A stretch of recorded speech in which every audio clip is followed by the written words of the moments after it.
Olá a todos, pessoal, sejam bem-vindos a mais este nosso vídeo. E a questão aqui agora para vocês é a seguinte: você sabe discriminar, diferenciar em função dos valores da pressão arterial sistólica ou diastólica de um paciente ou de um aluno seu, né? Você profissional da área da saúde, sabe discriminar a classificação da pressão arterial em função dos valores de PA sistólica e diastólica? Caso tenha alguma dúvida em relação a isso, neste vídeo nós vamos esclarecer exatamente esse aspecto e conhecer a classificação e os estágios, né, de classificação da hipertensão arterial sistêmica. Vamos lá então, gente, vamos conhecer a partir daqui essa classificação, como é feita a classificação da hipertensão arterial, a classificação do que é o valor, são os valores de normalidade da pressão arterial, e a partir daí a classificação nos estágios de hipertensão arterial sistêmica em função dos valores, tanto para PA sistólica quanto também para PA diastólica. Vamos lá. Então, atenção, olha só. Esse aqui é um quadro que traz, então, a classificação da hipertensão arterial sistêmica e também a definição dos valores de PA sistólica e diastólica que nós vamos considerar como valores ótimos e normais. E tudo aquilo que estiver acima do normal é um determinado estágio de hipertensão arterial sistêmica. Atenção, antes de nós olharmos para os valores, quero chamar a atenção para o seguinte: essa classificação que está aqui é das últimas diretrizes brasileiras de hipertensão. A referência disso está ali embaixo, é um trabalho de 2021, publicado em 2021, no periódico Arquivos Brasileiros de Cardiologia, e são as últimas diretrizes brasileiras de hipertensão de 2020. E elas trazem uma mudança discreta, sutil, no que até então era utilizado como parâmetro nas diretrizes de 2016, em relação a essa classificação da pressão e da hipertensão arterial sistêmica. Vamos lá. E aí eu chamo a atenção em relação a isso. Na primeira linha aqui, então, ó, esse quadro mostra a classificação da pressão arterial e da hipertensão, de acordo com os valores medidos, né, no consultório. Então, esses valores aqui são em função da medida no consultório para indivíduos adultos a partir de 18 anos de idade. Olha só uma primeira distinção que essas diretrizes de 2020 trazem, que é uma novidade aqui para nós, do ponto de vista do olhar nosso e da classificação, do olhar para os valores da pressão arterial e da classificação nossa, diagnóstica, que essas diretrizes trazem a sugestão de ter um valor como se nós estivéssemos antecipando alguma coisa melhor ao que antes era considerado como pressão arterial normal. Anteriormente, até valores, né, de 120 de sistólica por 80 de diastólica era o que se considerava PA normal. Agora, as diretrizes trazem o seguinte, ó, uma PA que a gente classifica como ótima, pressão arterial ótima. O que é isso? Olha lá, ó. A PA sistólica, deixa eu me posicionar aqui, a PA sistólica, ó, aqui assim, logo em cima aqui do meu dedo. Quando a PA sistólica estiver abaixo, não é menor ou igual, é menor do que 120 milímetros de mercúrio. E olha aqui, valores de PA diastólica, logo acima aqui da minha cabeça, menores do que 80 milímetros de mercúrio, esses são os valores atualmente considerados, né, e classificados como pressão arterial ótima. Então, isso é o ótimo, já não é nem o normal. O normal está aqui, nós já vamos ver. É de 120 a 129 e de 80 a 84 milímetros de mercúrio, para sistólica e diastólica. O que significa essa classificação ótima?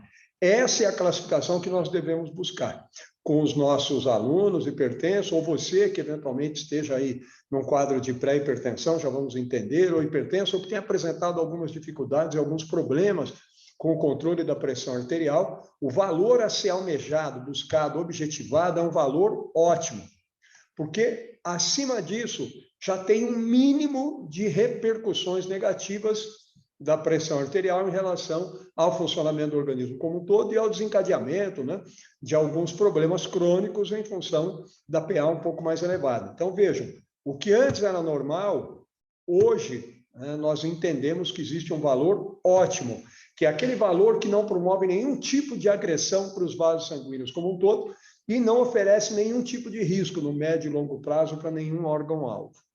Portanto, os valores que nós devemos buscar são inferiores a 120 por 80. 115 por 75, 115 por 80, 110 por 75, 110 por 70, seria 11 por 7, 11 por 8, 11,5 por 7,5. Esses são os valores ótimos. O que é uma pressão arterial agora classificada como normal? Aqui, ó. Aí nessa linha aqui, olha lá, uma PA normal, sistólica, de 120 a 129 milímetros de mercúrio, e ou diastólica de 80 a 84. Quer dizer que o indivíduo que tiver 12 por 8, o 120 por 80, não é uma PA, ó, maravilha, tá ótima a sua PA. Não, você tem um valor de PA normal. É ruim isso? Não, mas não é ótimo, não é maravilhoso, não é o valor que você deve se contentar. Não se preocupa com a pressão, tá 12,5 por 8, tá ótima. Não é a classificação, tá normal. Ótimo é abaixo de 120 por 80. Ótimo é 110 por 70, por 75, 11 por 7, 11,5 por 7,5, 7, 7,5. Isso é ótimo.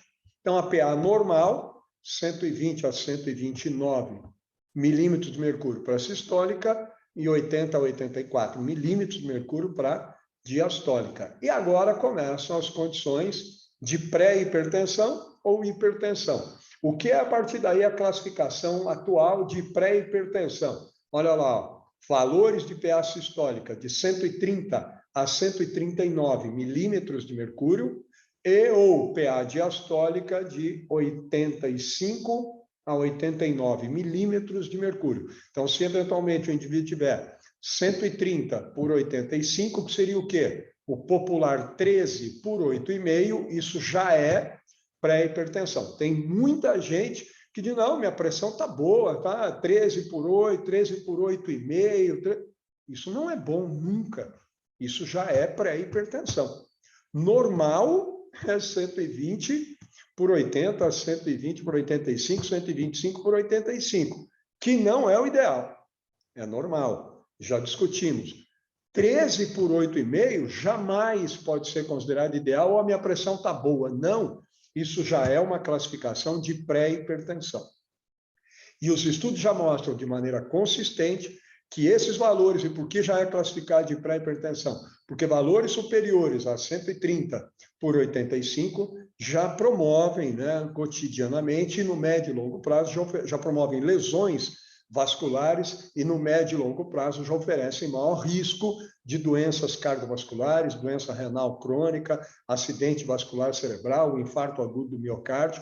Já tem muito estudo, né, confirmando isso de maneira, né, trazendo isso de maneira consistente. Então, não se conforme com uma PA de 13 por 8,5 ou 13,5 por 8,5, hipótese alguma. E agora os 3 estágios de hipertensão arterial. O estágio 1, hipertensão arterial.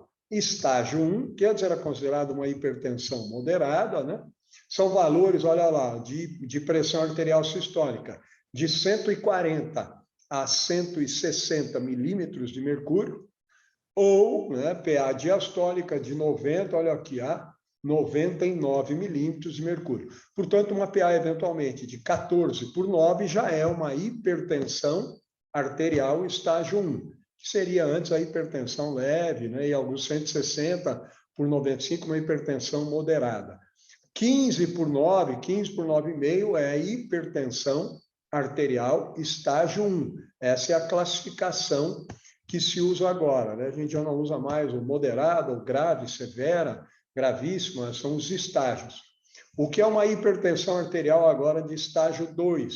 Olha aí, ó, é sistólica, agora está aqui, ó, nessa linha. Sistólica, de 160 a 179 milímetros de mercúrio, e ou a diastólica, olha lá, de 100 a 109 milímetros de mercúrio. Portanto, se o indivíduo eventualmente tiver uma pressão de 16 por 10, que seria 160 por 100, isso já é um quadro de hipertensão sistólica e diastólica, estágio 2.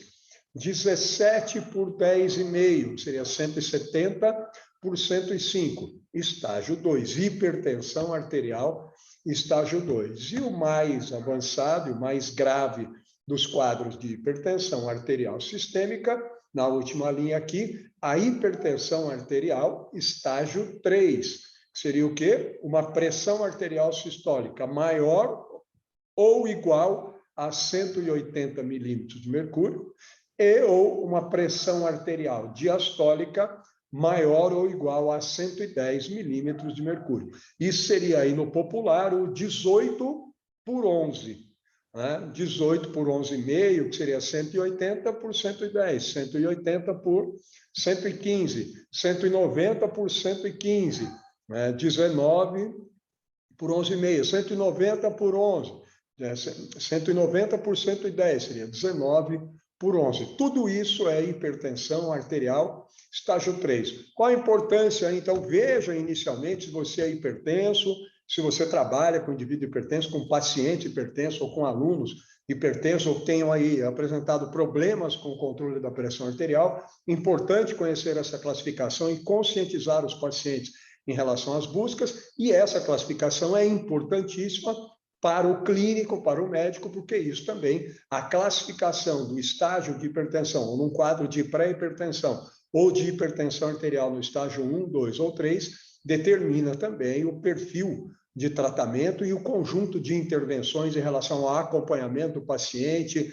ao retorno dele para acompanhamento e para monitoramento da pressão arterial, os tipos de medicamentos, as combinações e as necessidades e possibilidades. A classificação é fundamental inicialmente, então, para o clínico, para o médico que vai intervir, para poder determinar um conjunto de diretrizes e de direcionamentos da intervenção do médico em relação a cada um dos pacientes. E, obviamente, se alguém também trabalha com exercício no indivíduo hipertenso, esse entendimento também é fundamental, obviamente, porque vai determinar o que vai aparecer, qual paciente vai vir, quais as diferenças de quadro clínico e também de terapia medicamentosa. E para o profissional que conduz o exercício, aí um treinador, é fundamental entender isso aqui para estabelecer os objetivos dele e ver o conjunto de mudanças de comportamento que serão necessários em função da classificação da hipertensão arterial sistêmica, quando ele não usava e até agora com o uso da medicação, como tem ficado a pressão arterial e, obviamente, a partir daí,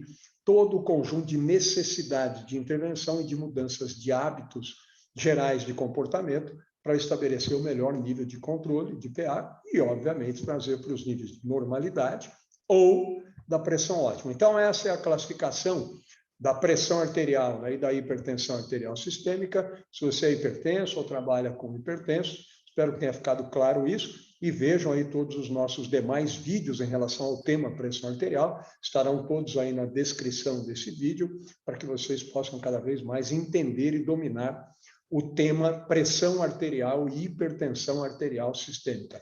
Muito obrigado, pessoal.